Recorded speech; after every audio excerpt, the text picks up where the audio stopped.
तुम्हारा रूप देखकर, रंग देखकर, तुम्हारे कपड़े देखकर, तुम्हारा पहनावा देखकर, तुम्हारा स्वरूप देखकर परमात्मा नहीं, तुम्हारा भाव देखकर आता है। भाव देखकर। हवन करने बैठे हो, यज्ञ करने बैठे हो, पंडित जी ने कहा आज तुम्हारे यहाँ सत्यनारायण जी की कथा है, सत्यनारायण भगवान का पूजन का सामान लेकर आना। पहुंच गए, देवी जी बैठ रही है, नवरात्रे का पूजन का सामान ले आओ। गणेश जी बैठ गए, गणेश जी का सामान ले आओ। और दुकान वाले के पास जाकर क्या कहा तुमने? घर का घी 540 रुपए किलो, पूजन का घी 100 रुपए किलो। अब तुमने, दुकान वाले को भी मालूम है कि ये सत्यनारायण का पूजन का सामान चाहिए, तो सड़ी हुई खारक, सड़ी हुई बादाम, एकदम सफेद कपड़ा झर्री जैसा, पूरा मुंह देख लो।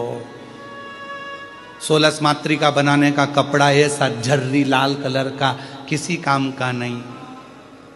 चावल भी ऐसे बांधे जिसमें घुनी घुन, गेहूं ऐसा बांधा, सिंगाड़े भी दिए सूखे वाले तो उसमें घुन भरे पड़े हैं।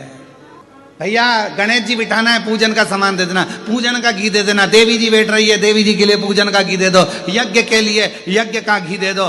क्यों? क्योंकि उनको मालूम है दुकान वाले को कि यज्ञ में कौन सा घी देना है, सस्ता, हल्का, चर्बी मिला हुआ, चर्बी मिली हुई है, बेकार है, जो किसी काम का नहीं। जिस घी में बदबू मार रही हो वो परमात्मा के दिए के लिए, यज्ञ के लिए, अनुष्ठान के लिए दे दिया जाता है। क्यों?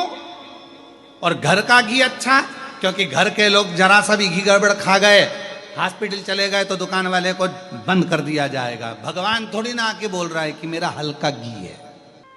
और फिर सिर पे पल्लू लेके श्री शिवाय नमस्तुभ्यम, श्री शिवाय नमस्तुभ्यम। शंकर जी सोचे 100 रुपए किलो वाली अम्मा घर ले गई 500 का, लाई मंदिर 100 का।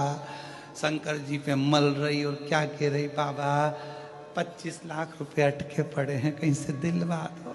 भगवान के 100 रुपए किलो के घी में तो मैं प्रसन्न होने वाला नहीं हूँ। तेरी बहू 500 में प्रसन्न हो जाए तो उससे मंगवा ले जा, मुझसे क्यों मंगवा ले? हमारी यही कथा लोगों को बुरी लगती है, बस अंतर इतना सा। अब इसमें कुछ बुरा लगने वाली बात है क्या? पर विवाद लोग इसी में छेड़ देते हैं। महाराज ऐसा बोल, कौन ने कहा तुम 100 रुपए का घी दो या 50 रुपए का घी दो या 500 का घी दो?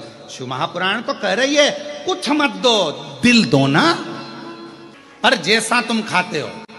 कितना सुंदर कहा शिव महापुराण में, देसी गौ माता का 1 चम्मच में 1 बूंद दूध पानी में मिलाकर शिव जी को चढ़ा दो।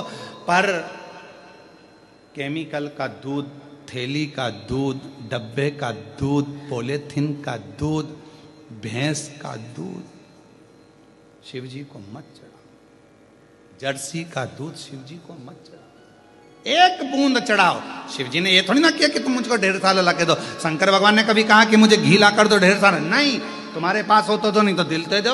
और अगर ये भी नहीं दे सकते तो मंदिर में से थोड़ा सा बेलपत्र उठाओ, दो और वापिस चढ़ा दो।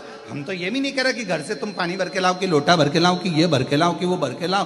तुम तो खुद अपने दिल में मुझे भर के लियाओ और आके 1 बेलपत्र उठा के मेरी चढ़ा दो, बस, और कुछ भी नहीं चाहिए। अब हमने तो कहा भैया 1 किलो घर का घी बांध दो, बादाम का हलवा बनाना है, और देवी जी बैठने वाली नवरात्र में, तो 1 किलो जोत लगाने का घी बांध दो।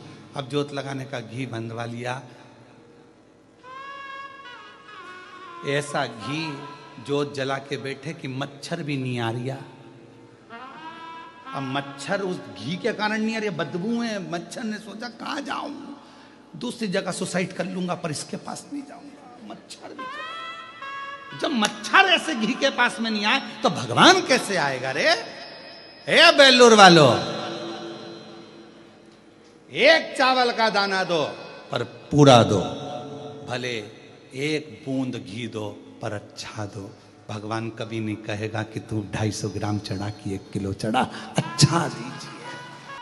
आज हम हमारे गुरु जी को केले से तोलेंगे और केले ऐसे लेके आए कि केले की लेला का पता ठिकाना नहीं मिला।